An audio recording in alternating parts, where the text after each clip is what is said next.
muitos não te fala também, Samuel. Mas estamos aqui para continuar ouvindo o que Deus tem para nós de desafios. E Deus preparou esse servo amado, querido, nosso amigo particular, que Deus tem usado tremendamente em vários lugares, tem se colocado sempre disponível para o Senhor, um compromisso com a palavra e compromisso com a verdade. E eu me orgulho muito de ser amigo do Márcio, né? De sempre contar com ele como meu pastor também, e pastor precisa de pastor, e sempre que eu preciso chorar um pouco, ele chora junto comigo. Samuel, você vai precisar, né? A gente precisa de amigos, e o reino de Deus é um reino de amigos, né? E nessa noite nós estamos aqui para ouvir. Então sossegue o seu coração. Deus vai continuar te emocionando nesta noite, através do seu espírito, por aquilo que Ele vai te apresentar de desafio, para que você saia daqui mais comprometido ainda que você é com Jesus. Vamos orar. Senhor, aqui está o teu filho mais uma vez, disponível para o Senhor. Que o Senhor o use nesta hora, como tem usado em várias outras ocasiões, para transmitir aquilo que o Senhor já colocou no seu coração. Queremos te agradecer, Senhor, por tudo que já ouvimos, por tudo que já sentimos nesta noite, porque é prova do teu amor, é maravilha do Senhor, é o Senhor confirmando a tua obra no meio dos anos. Ó Pai, que agora possamos ter corações sensíveis, quebrantados diante do Senhor, para ouvir a tua palavra. Prepara os nossos corações, Senhor, e que o teu filho sinta nesta hora o teu Espírito o ajudando a transmitir aquilo que o Senhor tem de desafio, não tão somente para o pastor Samuel, mas para cada pessoa, para cada discípulo do Senhor aqui neste lugar. Obrigado, Senhor. Dados a tua bênção, nós oramos em nome de Jesus.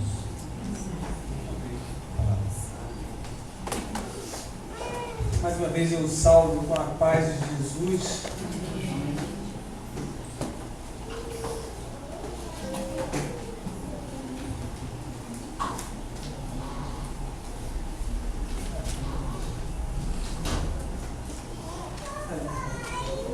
Pode procurando. Samuel, Deus colocou no meu coração um monte de coisas. Pensei assim, poxa, eu acho que como pastor já 14 anos, vou dar um monte de conselho para o Samuel. Falei, conselho não se faz isso. Conselho se constrói, né, na verdade.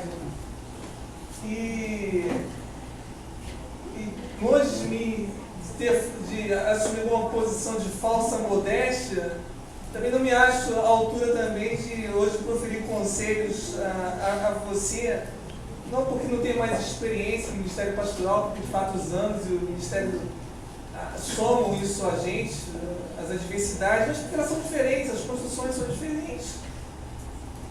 E, na verdade, o dia a dia constrói. Optei por escolher um texto bíblico que Deus me trouxe ao coração e me ater a ele para que nós reflitamos sobre algumas verdades essa noite a respeito do ministério pastoral, a respeito de ser profeta, como agir como profeta, como agir sob a direção de Deus. Eu gostaria que você abrisse então sua Bíblia lá em primeiro livro de Reis, no capítulo 17, a partir do versículo 1. Primeiro livro dos Reis, capítulo 17, a partir do versículo 1.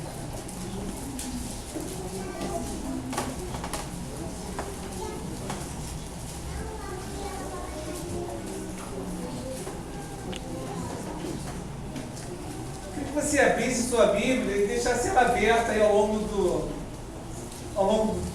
da nossa palavra, nós vamos usar, assim, citar bastante citações do texto, vamos fazer bastante citações. Diz assim o texto: então Elias, o tesbita, dos moradores de Gileade, disse a Acabe: tão certo como vive o Senhor, Deus de Israel, perante cuja face estou, nem orvalho, nem chuva haverá nestes anos, segundo a minha palavra. Veio-lhe a palavra do Senhor dizendo: retira-te daqui, vai para o lado oriental e esconde-te junto à torrente de Querite, fronteira ao Jordão. Beberás da torrente e ordenei aos corvos que ali mesmo te sustentem. Foi, pois, e fez segundo a palavra do Senhor. Retirou-se e habitou junto à torrente de Querite, fronteira ao Jordão. Os corvos lhe traziam pela manhã pão e carne, como também pão e carne ao anoitecer, e bebia da torrente. Mas passados dias, a torrente se secou, porque não chovia sobre a terra. Então lhe veio a palavra do Senhor dizendo: dispõe-te e vai a Sarepta, que pertence a Sidom, e demora-te ali, onde ordenei a mulher viúva que te dê comida. Então ele se levantou e se foi a Sarepta. Chegando à porta da cidade, estava ali uma mulher viúva apanhando lenha. Ele a chamou e lhe disse: traze-me, peço-te, uma vasilha de água para eu beber. Indo ela buscá-la, ele a chamou e lhe disse: traze-me também um bocado de pão na tua mão. Porém ela respondeu: tão certo como vive o Senhor teu Deus, nada tenho cozido. Há somente um punhado de farinha numa panela e um pouco de azeite numa botija. E vês, aqui apanhei 2 cavacos e vou preparar esse resto de comida para mim e para o meu filho. Comê-lo-emos e morreremos. Elias lhe disse: não temas, vai e faz o que disseste. Mas primeiro faze dele para mim um bolo pequeno e traze-mo aqui fora. Depois farás para ti mesmo e para o teu filho. Porque assim diz o Senhor, Deus de Israel: a farinha da tua panela não se acabará, e o azeite da tua botija não faltará, até o dia em que o Senhor fizer chover sobre a terra. Foi ela quem fez segundo a palavra de Elias. Assim comeram ele, ela e a sua casa muitos dias. Da panela a farinha não se acabou, e da botija o azeite não faltou, segundo a palavra do Senhor por intermédio de Elias. Depois disto, adoeceu o filho da mulher, da dona da casa, e a sua doença se agravou tanto que ele morreu. Então disse ela a Elias: que fiz eu, ó homem de Deus? Vieste a mim para trazeres à memória a minha iniquidade e matares o meu filho? Ele lhe disse: dá-me o teu filho. Tomou-o dos braços dela e o levou para cima ao quarto, onde ela mesma se hospedava, e o deitou em sua cama. Então clamou ao Senhor e disse: ó Senhor meu Deus, também a esta viúva com quem me hospedo afligiste, matando-lhe o filho? E estendendo-se 3 vezes sobre o menino, clamou ao Senhor e disse: ó Senhor meu Deus, rogo-te que faças a alma desse menino tornar a entrar nele. O Senhor atendeu a voz de Elias, e a alma do menino tornou a entrar nele e reviveu. Elias tomou o menino e o trouxe do quarto à casa e o deu à sua mãe.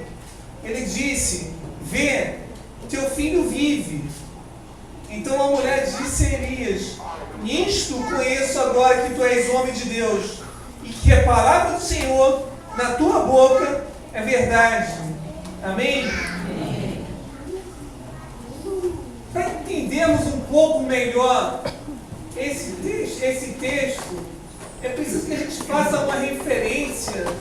Aqui há uma citação do apóstolo Tiago, e uma citação também de Jesus a respeito desse acontecimento aqui de Elias. Elias está iniciando seu ministério, Samuel. Ele até então era desconhecido. Ninguém tinha ouvido falar em Elias, pelo menos a nível de repercussão, como ele esteve aqui. Quando ele chega, então, diante do palácio de Acabe, e vai lá para Acabe e diz que não choveria, e nem haveria orvalho durante alguns anos.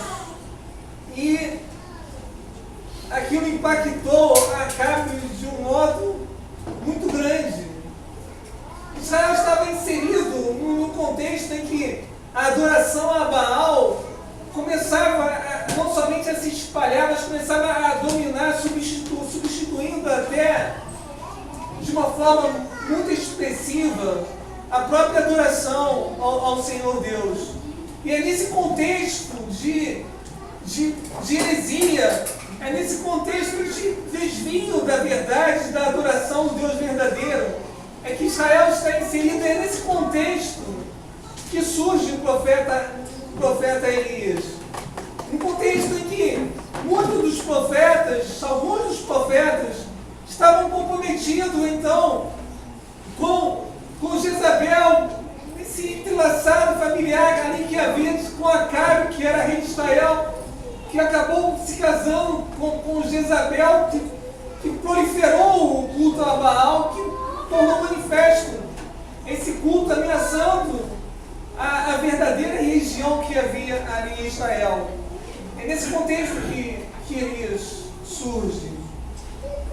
Lá em Tiago, no final da carta de Tiago, ele diz que Elias, homem sujeito às mesmas paixões que nós, ele orou a Deus e por 3 anos não choveu sobre a terra. É nesse contexto de Tiago que eu queria trazer uma luz para que nós entendêssemos uma faceta desse texto que é muito pertinente ao que nós vamos falar hoje. No primeiro versículo do capítulo 17, ele já começa dizendo que Elias, o tesbita, morador de Gileade, ele diz a Acabe o que ele de fato está aqui no texto: tão certo como vive o Senhor Deus de Israel, perante cuja face estou, nem orvalho nem chuva haverá nestes anos, segundo a minha palavra. Percebam, queridos, que o fato de não haver chuva durante os 3 anos e meio que se seguiriam foi fruto de uma oração de Elias. Elias era um homem que, enquanto um homem de Deus, que estava preocupado com aquele contexto que havia em Israel. Então Elias ora a Deus pedindo que Deus fizesse então assim, que durante algum tempo, ou não sei se ele explorou o tempo da oração que ele fez a Deus, mas ele disse: Deus, que não chova durante esse tempo. E ele, confirmada essa oração de Elias, então Elias diz a Acabe: olha, não vai chover durante esses 3 anos. Mas não é isso que me preocupa aqui nesse texto. Existem algumas espécies de profecia, existem algumas expressões da forma como a profecia é proferida. A mais comum delas é quando o profeta diz: olha, assim fala o Senhor, vai acontecer assim, assim diz o Senhor, vai acontecer dessa maneira. Mas nesse contexto aqui, à luz do que diz Tiago, à luz do que Jesus também disse, nós sabemos que não foi uma iniciativa de Deus propriamente dito, dizer: olha, diz a eles que não vai chover. Foi uma iniciativa do coração de Elias, em que ele pediu para que não chovesse durante esses 3 anos. Então, depois que Deus atende a sua oração, ele vai a Acabe e diz: ó, não vai chover durante esses 3 anos, segundo a minha palavra. Abra a sua Bíblia, está aberta lá no final do versículo 1. E guarde essa expressão que está escrito aí: segundo a minha palavra. Ora, a iniciativa havia sido de Elias. Elias orou E Deus disse, tá, não vai chover. Atendi a sua oração. Elias agora, com a resposta de Deus, certamente, vai a Acabe e diz, olha, não vai chover. Até que eu diga que não vai chover.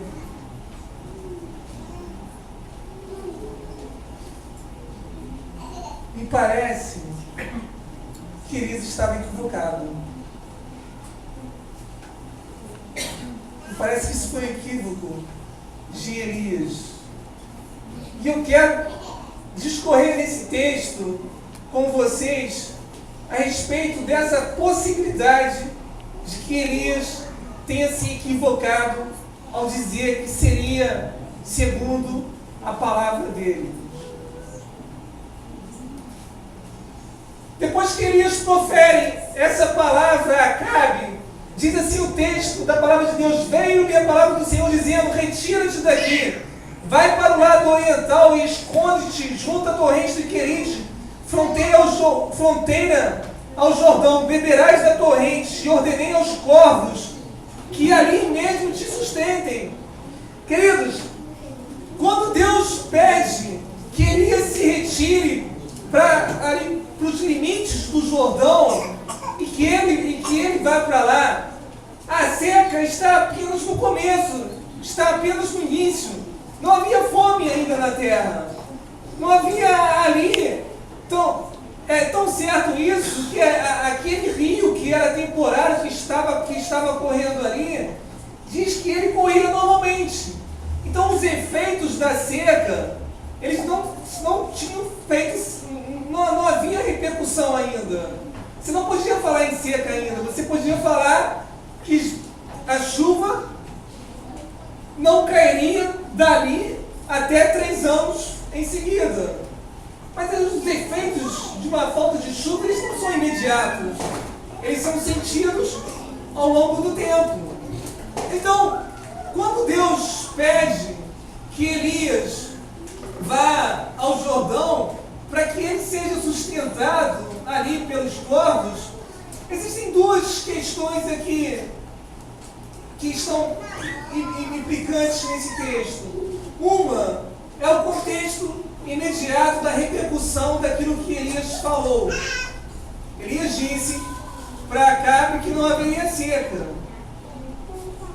No capítulo seguinte, nós vamos ver que houve uma perseguição por volta de Acabe, perseguindo Elias. Acabe começa a perseguir Elias por conta da profecia que ele proferiu. Mas a raiva de Acabe, ela só poderia ter se manifestado com os efeitos da própria seca. Não poderia se falar que Acabe estivesse com raiva de Elias simplesmente porque ele proferiu aquela profecia do jeito que ele proferiu. Mas nós podemos entender que a raiva de Acabe estava no fato de que Elias disse que não choveria, e de que não choveu, e que o povo estava sob os efeitos da seca do jeito que estava, e que ele também estava sofrendo os efeitos daquela seca. Então Deus diz, olha, vai para o Querite, você vai ficar 3 anos e meio, e Deus vai estar ali tratando com Elias durante 3 anos e meio que ele o leva de um lugar para o outro.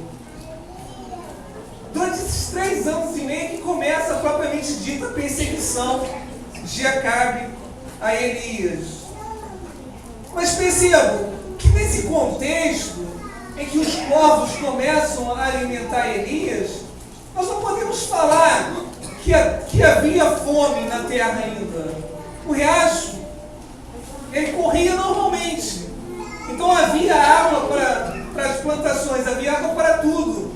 Então, nesse primeiro fato imediato de Elias ele sendo sustentado pelos corvos, nós não podemos afirmar que Elias estava sendo sustentado porque havia fome na terra. Não havia fome ainda na terra. Não haviam sido manifestados os efeitos da seca. para que nós possamos afirmar que Elias estava ali sendo sustentado, sendo alimentado pelos povos, porque havia fome no restante da terra. A fome vai se manifestar mais tarde. Então está acontecendo alguma coisa aqui, nesse contexto em que Deus tira Elias ali do contexto imediato de Israel, da cena de Israel, para a solidão do Jordão, que não seja a questão de estar alimentando Elias ou providenciando a alimentação para ele, porque em outro lugar qualquer que ele estivesse em Israel, ele estaria sendo alimentado, ele receberia alimentação, porque havia comida em todo Israel. Também não podemos afirmar que Elias estivesse se escondendo de Acabe, ao nosso sentir, não podemos afirmar que Elias estivesse sentindo que Deus estivesse querendo proteger nesse momento imediato Elias de uma possível ameaça de Acabe, porque o texto não deixa expresso que houvesse nenhuma ameaça imediata à integridade física de Elias, ou que Acabe nesse momento estivesse querendo perseguir Elias. Também por uma questão de dedução, nós podemos afirmar que Acabe só manifestaria essa vontade de matar Elias após ele sentir na própria carne e ali no seu povo os efeitos da seca, que seria a própria fome. Então a pergunta que resta a nós é o que Deus está fazendo aqui com Elias. É o que Deus começou a fazer com Elias então, quando ele tira Elias, um recém-profeta, um homem que tinha pela frente todo um ministério a se apresentar, a se manifestar em Israel, tal como nós conhecemos a repercussão do ministério de Elias. O que Deus está fazendo com Elias aqui? Por que Deus tirou Elias do cenário imediato de estar diante do povo? O lugar do profeta, nós entendemos, é diante do povo. Nosso primeiro raciocínio lógico é profeta, povo. Nossa primeira questão imediata, quando a gente pensa em pastor, pastor tem que ter igreja, pastor tem que estar na frente, pastor tem que estar falando, pastor tem que estar nos holofotes, ele precisa estar aparecendo, porque ele é o profeta, é ele que profere as coisas diante de Deus. Mas existem dois contextos que também cercam a vida pastoral. É o contexto maior, que é esse contexto no qual Elias estava inserido, o contexto de inventar Acabe, o contexto de proferir as palavras de Acabe, o contexto de fazer orações, de pedir a Deus que coisas acontecessem em seu ministério para que ele fosse bem sucedido. Mas também existe na vida de qualquer profeta um contexto mais circunscrito, um contexto mais íntimo, um contexto do qual ninguém consegue invadir, que são as suas relações imediatas com o seu Deus. O pastor é aquele que está inserido no contexto de que ele está sob a visibilidade do povo. O povo está com seus olhos nele. E muitas vezes nós somos tentados a pensar de que o nosso ministério ele se dará sempre sob a luz da vista de outras pessoas. É de que ele será bem sucedido ou não, pelo julgar ou pelo sentir das pessoas que estão imediatamente envolvidos. Parece ser um contrassenso de Deus que ele fizesse isso com Elias logo no seu primeiro sermão, em que ele dissesse: olha, não vai chover. E Deus disse: retira-te, esconde-te. E que não foi um esconde-te, vai para casa e fica escondido, vai para lá, que você vai ficar 3 anos e 6 meses, nem começou o ministério dele. Mas queridos, que Deus tem como seus profetas um trato especial, ele precisa tratar intimamente com nós pastores, ele precisa tratar com nós também que somos ovelhas dele. É que nós estamos inseridos nesse contexto de comunhão, mas Deus precisa aperfeiçoar algumas coisas em nós que elas não serão tratadas no contexto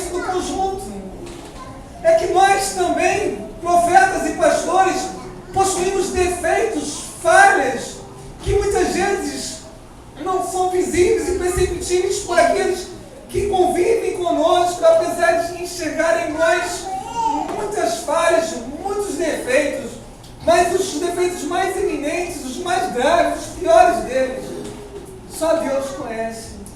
É isso que Deus estava fazendo com Elias. Queridos, Elias estava equivocado. Elias estava errado. Quando ele falou que não choveria segundo a palavra dele, ele não poderia trazer para ele essa presunção. Não cabia a ele, porque ele orou e Deus confirmou que não choveria. Mas ele não saberia no dia seguinte. Ele não saberia se no dia seguinte, se ele morresse naquele segundo. E se a carne matasse ele? E se viesse outra pessoa, ou um mal súbito, e ele morresse? Como é que a seca pararia? Seria segundo a palavra dele? Não, queridos, não seria segundo a palavra dele. Seria segundo a palavra do Senhor. É isso que nós vamos, é essa construção que nós vamos contemplar aqui no texto, de que essa presunção que Elias teve, de que é segundo essa palavra, nós pastores, nós servos, muitas vezes corremos esse risco em pensar que é segundo o que a gente pensa, que é segundo o que a gente fala, que é segundo a nossa percepção. E a gente muitas vezes não percebe de que às vezes nós estamos enganados, às vezes nós erramos. Então Deus diz: Elias, vai lá para o Jordão e eu vou trazer alguns garçons muito bonitos, cheirosos, num belo restaurante para te servirem todos os dias. Eles vão te servir numa mesa bastante farta, para você ficar bem regalado e bastante feliz. Os passarinhos mais ilustres de todo o Oriente é que vão servir você.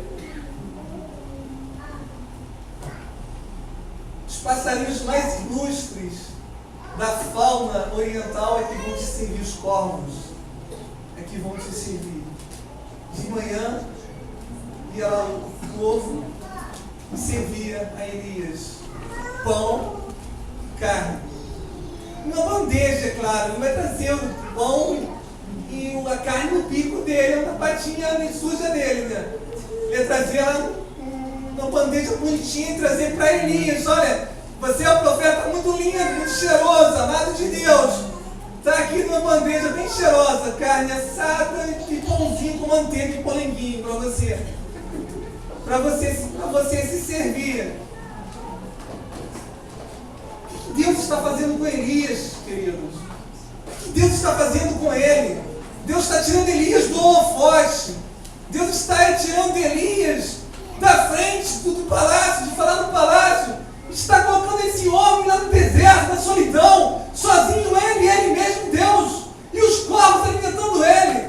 Vocês vão me dizer que Elias estava sendo privilegiado ali para criado? Aonde vocês ousam dizer que Elias estava sendo ali no hotel 5 estrelas, servindo ali à vontade, sendo deliciado pelas maiores delícias que há na terra? Elias estava ali sendo provado, Elias estava sendo ali apertado, Elias estava ali sendo trabalhado por Deus,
chegar no final desse dia e dobrou os seus joelhos e dizendo: Deus, faz um milagre comigo essa noite, esse dia.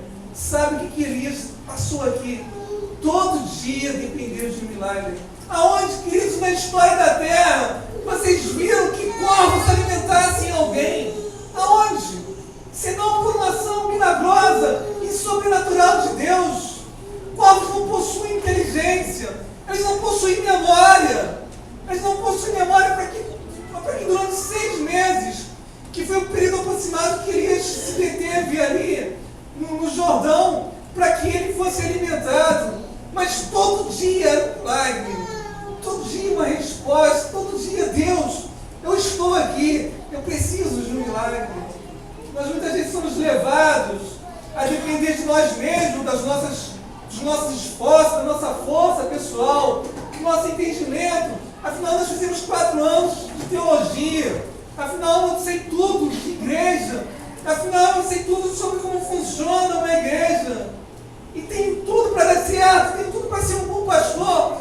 Sei aconselhar, sei tratar de pessoas. Mas quando nós confiamos em nós mesmos, quando nós confiamos na nossa inteligência, na nossa capacidade de decidir, nós estamos equivocados. Nós temos que aprender como Elias aprendeu durante 6 meses. Deus manda o alimento. Deus, eu preciso comer. Deus, eu preciso me sustentar. E todos os dias, Deus manda sustenta para Elias. Queridos, Samuel, o milagre não vem de nós. O milagre vem do sobrenatural. Ele vem de Deus. Nós somos apenas recipientes pelo qual o milagre perpassa por nós. A primeira lição que Deus ensinou para Elias é que milagres acontecem, mas eles acontecem a partir do sobrenatural. Eles vêm de Deus. Eles vêm segundo a vontade de Deus. Porque senão não secariam o riacho. Porque também senão os povos não deixariam de trazer alimento. Mas depende de Deus. Não é vai acontecer assim, ou vai ser assim. É Deus, como o Senhor quer que isso aconteça? Deus, como que o Senhor quer que eu faça? Aí o riacho secou. Elias, os corvos naturalmente deixaram de trazer o alimento para Elias. E a palavra então do Senhor para Elias é o seguinte: dispõe-te e vai a Sarepta, que pertence a Sidão, e demora ali, onde eu ordenei uma mulher viúva que te dê comida. Excelente. Então Elias já fica feliz, já não são mais os corvos que vão me alimentarem. Deus vai me mandar para Sidom, que é uma cidade próspera, uma cidade rica, uma cidade comercial, uma cidade poderosa, grande, em que tem muitos recursos, e ele vai me mandar uma viúva rica. Excelente! O esposo dela é um grande empresário marítimo, e ela tem todo o sustento. Deus dizendo que ela vai me sustentar. É isso que Deus diz para Elias: eu ordenei uma mulher viúva que te dê comida. Elias não parte para Sarepta, acredito eu, porque eu no lugar dele estaria muito feliz. Não vai ser mais os povos que vão me alimentar. Excelente! 6 meses comendo pão, carne de corvo. E Deus diz: não, você vai para Sidom. Você vai para Nova York. Hoje, você vai para Nova York. Lá eu ordenei uma viúva de lá que já te sustente. Excelente! Aí você pega o avião, seu jato e salta lá em Nova York, e você então começa a procurar quem? As viúvas.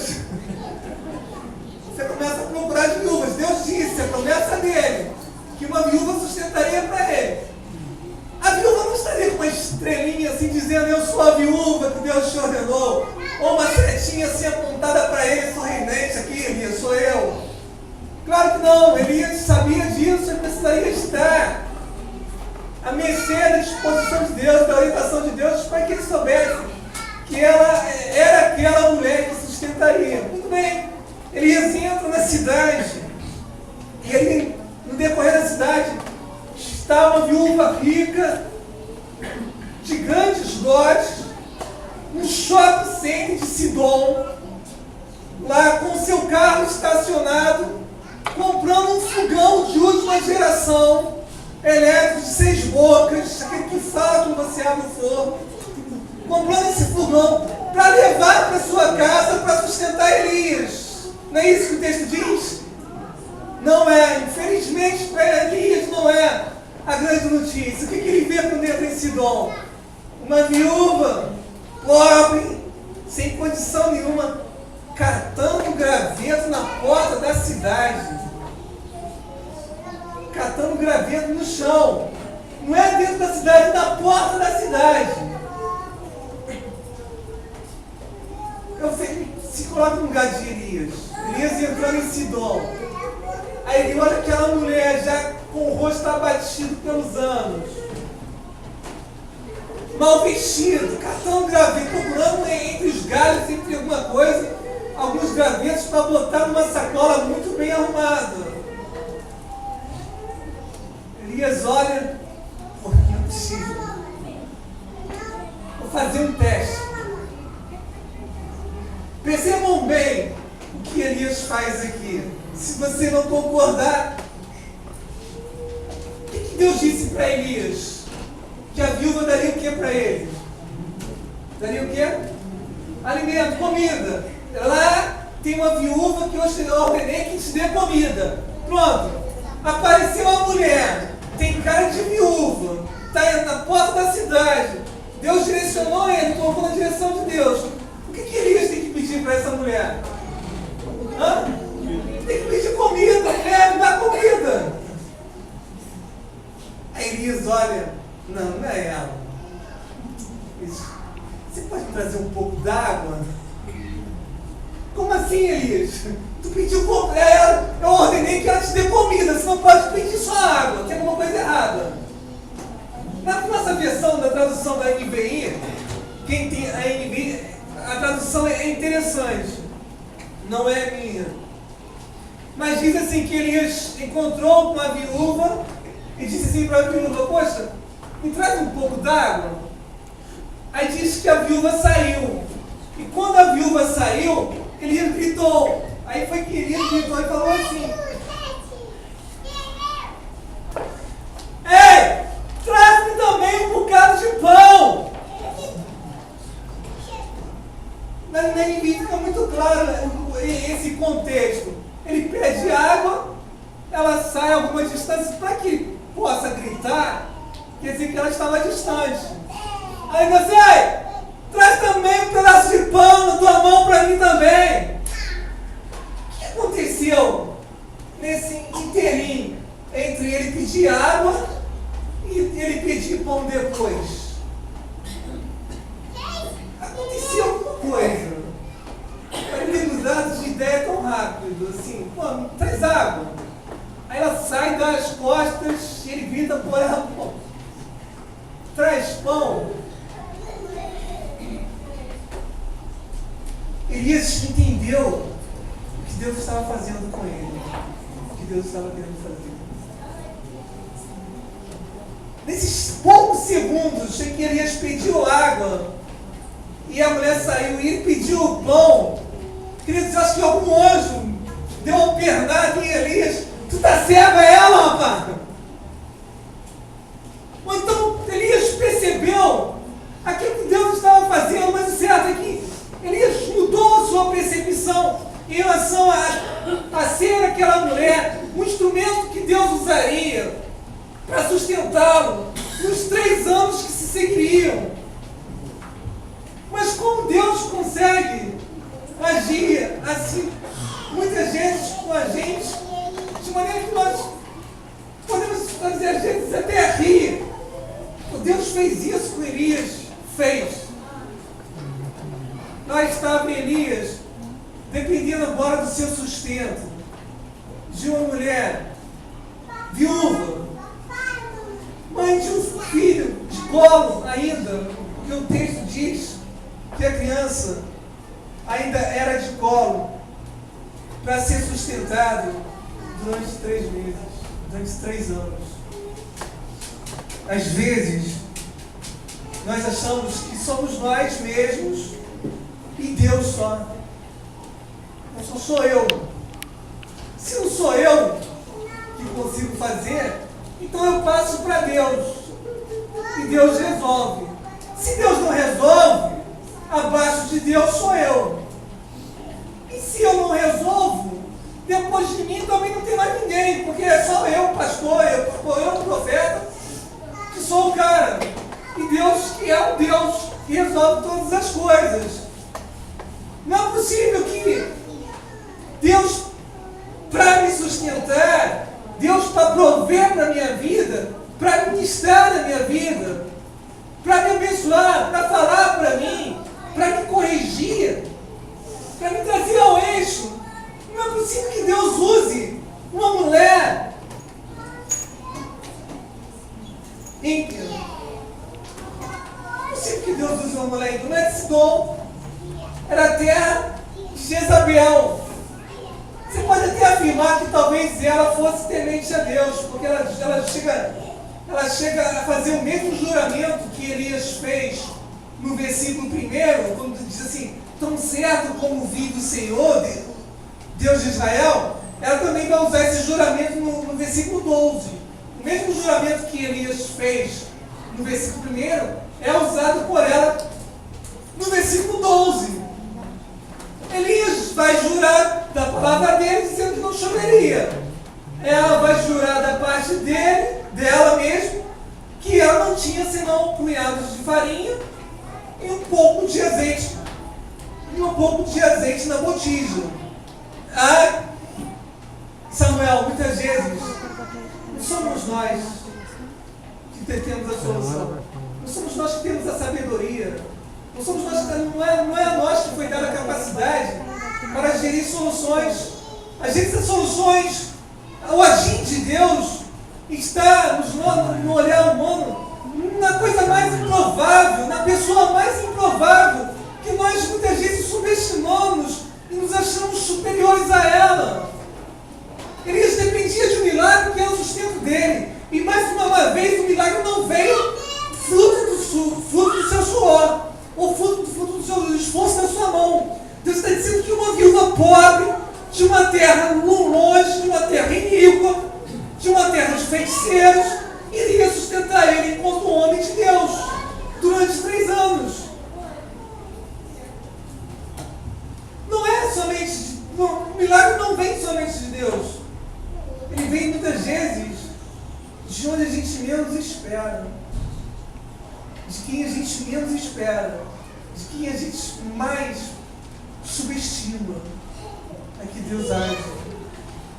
Enquanto homens de Deus, nós não podemos prescindir de ninguém. Não podemos prescindir de ninguém. Não que eles precisem de nós, não que a igreja precisa de nós. Nós precisamos da igreja. Nós precisamos uns dos outros. Nós somos contidos, sustentados, ministrados uns pelos outros. E a nossa vida se empobrece, a nossa vida espiritual se empobrece. Porque muitas vezes nós nos enchemos de orgulho espiritual.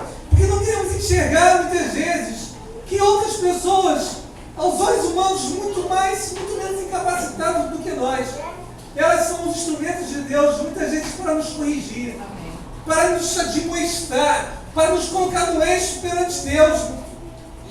E nós perdemos essa oportunidade, porque nós somos orgulhosos, porque nós nos achamos que nós somos os tais, que nós devemos estar diante dos holofotes, de qualquer outra situação, ela seria diferente.